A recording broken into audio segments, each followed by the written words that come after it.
साथियों, जय किसान। मैं रवि आजाद। साथियों, आंदोलन 7वें महीने में है और बीजेपी जेजेपी के कार्यक्रमों का हरियाणा में जोरदार विरोध जारी है। पूरी सरकार को कैद करके रख दिया और कल भी 16 जून को कैथल में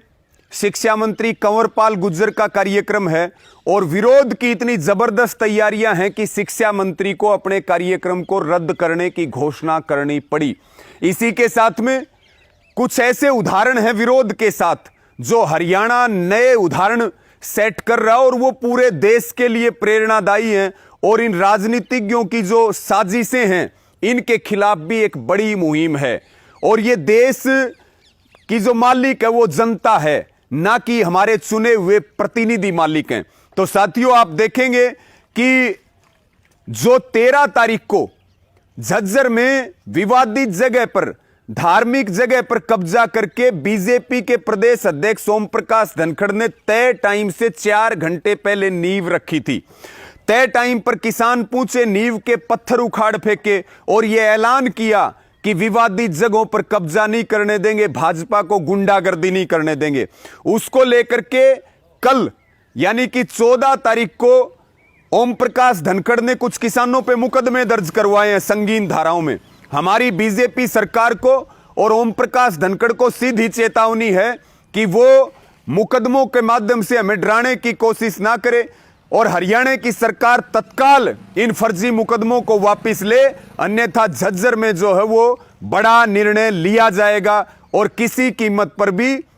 किसानों को नाजायज रूप से नहीं फंसने दिया जाएगा, ना युवाओं को फंसने दिया जाएगा। इसी के साथ में साथियों, 3 उदाहरण हमारे सामने ऐसे हैं जो हमें पूरे तरीके से प्रेरणा भी देते हैं और इस हरियाणा की बीजेपी जेजेपी सरकार के खिलाफ एक बड़ा विगुल भी है। 14 जून को हांसी में एक पार्क का उद्घाटन करना था जो हांसी का विधायक है विनोद भ्याणा,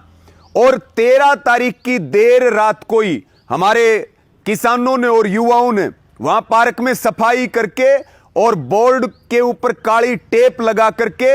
एक दिन पहले देर रात को पार्क का उद्घाटन किया और मेहनत से उद्घाटन करवाया और विधायक को अपना कार्यक्रम 14 तारीख को रद्द करना पड़ा। यानी कि जो बार बार जो बात आती है, विरोध के साथ साथ अब उद्घाटन भी किसान कर रहे और पूरे हरियाणा को और पूरे देश से इससे प्रेरित होने की जरूरत भी है। इसी के साथ में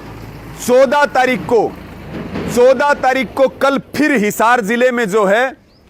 हांसी में ही एक अन्य पार्क का उद्घाटन करना था विनोद भ्याणा को। उस पार्क में भी किसानों और युवाओं ने एकत्रित होकर के सफाई करी और उसके बाद जो है वहां तिरंगा लगा करके, बोर्ड पर टेप लगा करके और मेहनत का नाम लिख करके और किसानों और युवाओं ने उद्घाटन किया। इसी के साथ में तीसरा जो उदाहरण है वो है बाडोपट्टी गांव का, जहां एक अस्थायी बिजली घर का उद्घाटन वहां के विधायक जोगीराम सिहाग को करना था, लेकिन हमारे किसानों ने और युवाओं ने एक हमारी मां से उसका उद्घाटन करवाया और यह स्पष्ट तौर पे बीजेपी और जेजेपी वालों को बता दिया कि जो किसानों की खिलाफत, आम जनता की खिलाफत करके आंदोलन के विरोध में जाएंगे, अब उनका यही हसर होने वाला है। विरोध के साथ साथ अब जनता स्वयं अपने प्रोजेक्ट्स के उद्घाटन करेगी और इसको हमें और बढ़ाने की भी जरूरत है और इसके ऊपर सोचने की जरूरत है और सीधे तौर पर इस तरह के कार्य करके सरकार को सीधी चेतावनी देने की जरूरत है और सारे कार्यक्रम शांतिपूर्ण तरीके से प्रेरणा देने के लिए, किसानों में और आंदोलन में एक नया उत्साह पैदा करने के लिए किए जा रहे। और कल जो डिप्टी स्पीकर रणबीर गंगवा है उसका विरोध भी काले झंडे दिखा करके शांतिपूर्ण तरीके से बाडोपट्टी टोल के ऊपर, जहां से डिप्टी स्पीकर रणबीर गंगवा का काफिला गुजर रहा था। मेरी आपसे अपील है कि 7वें महीने में लगातार आंदोलन जारी है, विरोध भी जारी है, दिल्ली के बॉर्डरों पर लगातार संख्या बढ़ती जा रही है और जो ये 3-4 हिसार जिले में जो उद्घाटन के कार्यक्रम मेहनत ने या हमारी माताओं बहनों से, किसानों युवाओं ने जो किया, ये भी एक बहुत प्रेरणादायी है। इन सब के लिए सारे किसान भाइयों को, सारे युवा साथियों को, सभी को हमारा दिल से सैल्यूट है और हम इस तरह की मुहिम को हरियाणा के कोने कोने में चलाएं। इस वीडियो के माध्यम से यही अपील और प्रार्थना है और इस वीडियो को ज़्यादा से ज़्यादा शेयर भी करें साथियों। जय किसान, धन्यवाद।